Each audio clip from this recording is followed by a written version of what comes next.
Lesson F1, Class Stratification.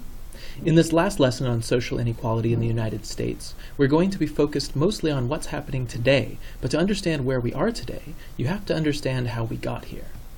While in the past, institutional discrimination created something like castes within this country, today's laws are supposed to prevent discrimination from causing the group a person was born into from determining their jobs and wealth and opportunities, their overall life chances that they can achieve. In agricultural societies, caste systems were commonplace, the simplest of which is a royal family.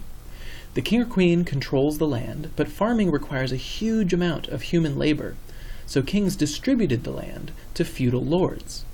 These lords then passed their land and title on to their children as their estate, hence the name estate system. Most people did not own land and worked under the authority of their aristocratic local lords, so social mobility was mostly closed. In an economy based on agriculture, land was the primary source of wealth and power, so this landlord aristocracy gradually began to challenge the power of the royal family. But as industrial technology and market economies arose, there were new opportunities to gain wealth without land by making or selling goods at a profit. As less people were required to work the land, business became more important than land ownership, and a new system based on jobs and wealth was born.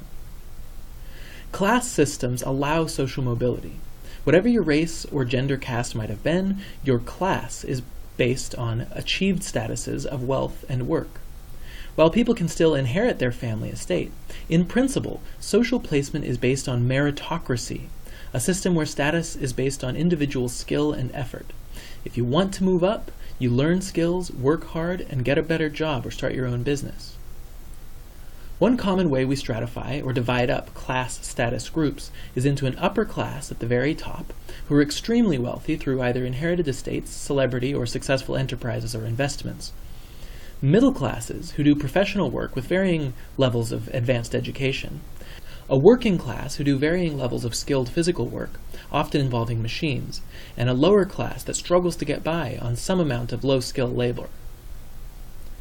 These class groups may develop their own in-groups and subcultural norms and values around the kind of work they do and the lives they lead.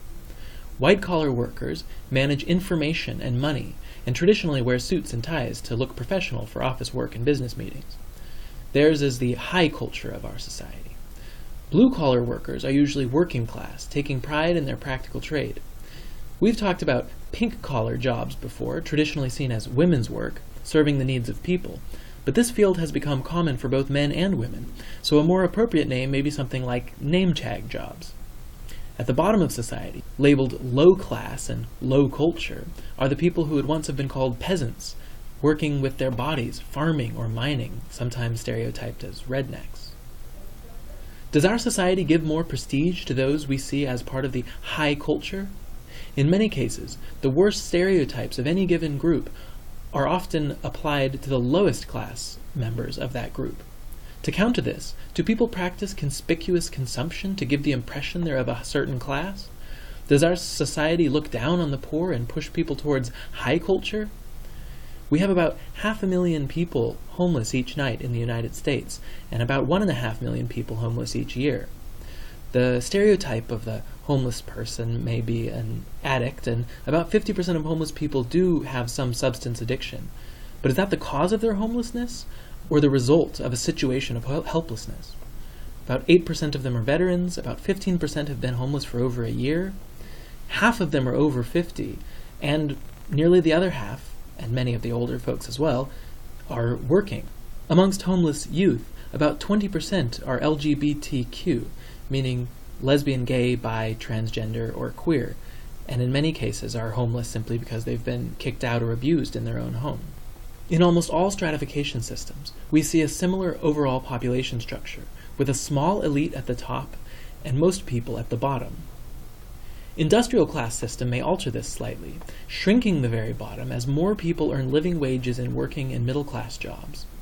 But American society is moving away from industrial production as machines, computers, and workers in other countries take over many of those jobs, which may leave the average worker with few opportunities.